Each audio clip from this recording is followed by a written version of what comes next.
Candid अमन, कहानियों का smuggler. जिस शख्स का आर्यमन को इंतजार था वो आ चुका था, और वो शख्स और कोई नहीं बल्कि जागृति का दोस्त अधिक शाणे था। आर्यमन की आंखों में अधिक तभी से खटक रहा था जब से उसे जागृति के करीबी होने का पता चला था। अधिक आर्यमन और जागृति की शादी में एक खास मेहमान के तौर पर शामिल हुआ था, ताकि वो अपनी आंखों से देख सके कि उसकी दोस्त जागृति अपनी मर्जी से आर्यमन से शादी कर रही है। इनवाइट तो आर्यमन ने जागृति के माँ और पापा को भी भेजा था, लेकिन जैसा उसे उम्मीद थी कि जागृति के माँ पापा आए या ना आए, लेकिन उसका दोस्त अधिक वहां जरूर आएगा, और हुआ भी वैसा ही।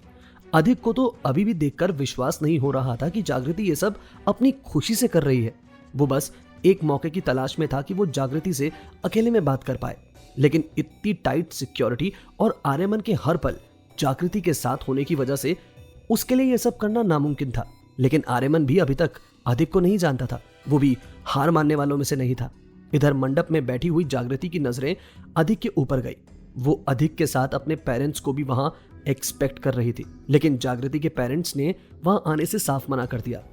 अधिक की नजरें अब जागृति से मिली तो उसने इशारों में उससे उसकी मर्जी जानने की कोशिश की, लेकिन आर्यमन के होते ये सब इतना आसान तो नहीं होने वाला था।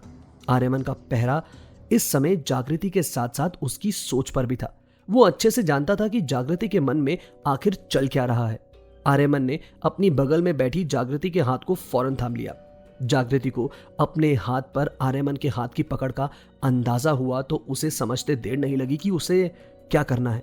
जागृति ने फौरन अपनी पलकें झुका ली और अपनी नजरें अधिक से फेर ली।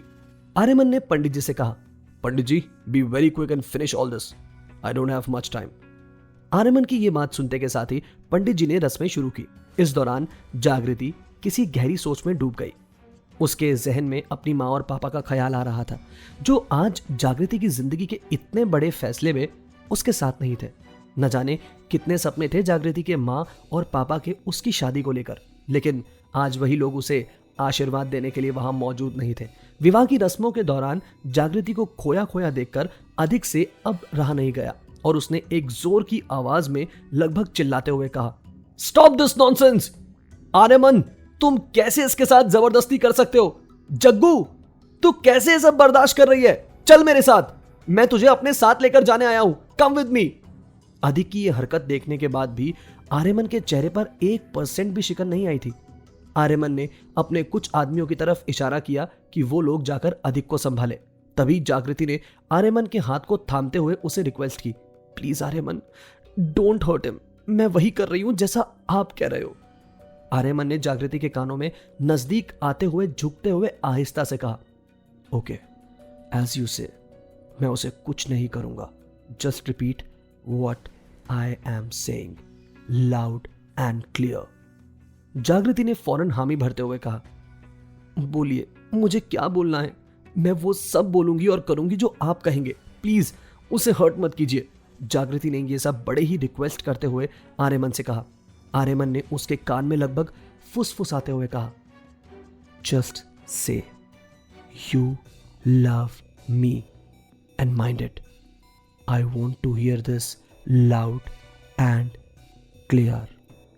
जागृति ने हैरानी से आर्यमन की तरफ देखा, क्योंकि उसे भी पता था कि इस बात में कोई सच्चाई नहीं है।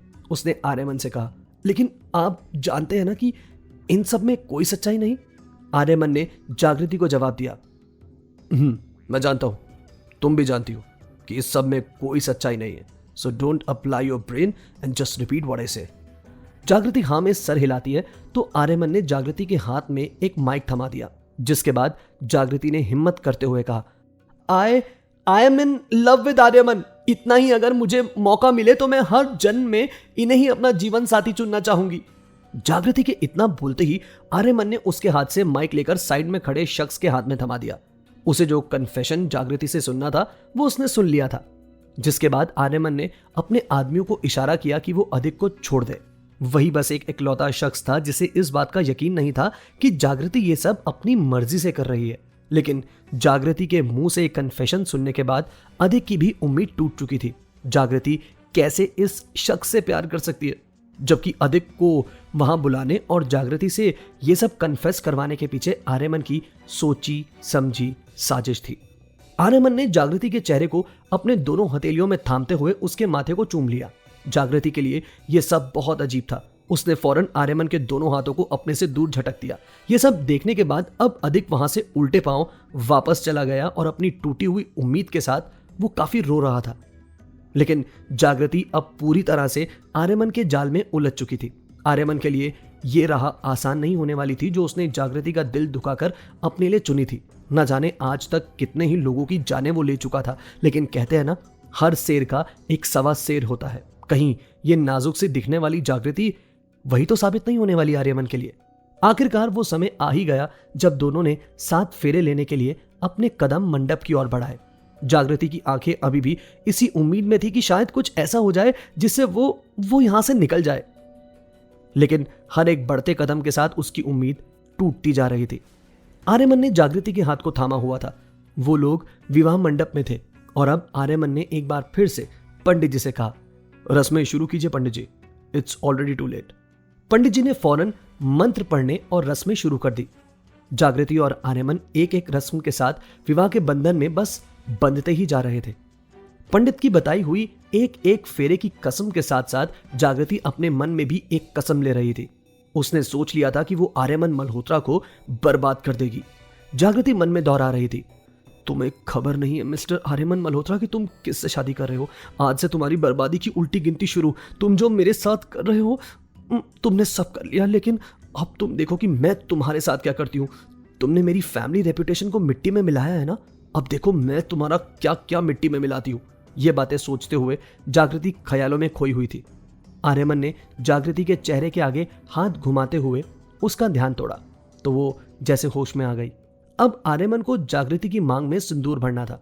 जागृति इस समय आर्यमन की आंखों में ही देख रही थी, लेकिन उनकी निगाहों में कोई डर नहीं था।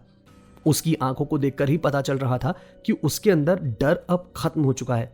उसकी आंखों में किसी चीज को खोने का डर अब आर्यमन को दिखाई नहीं दे रहा था। आर्यमन ने सिंदूर से जागृति की मांग को भर दिया, जिसके कुछ कण जागृति की नाक पर गिर गए। उसकी रंगत को उसने पूरा बदल दिया।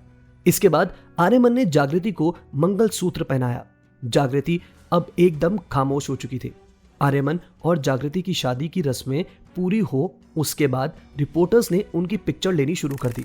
यही सबसे बड़ा कारण था इस शादी को करने का और मीडिया को उस शादी में बुलाने का।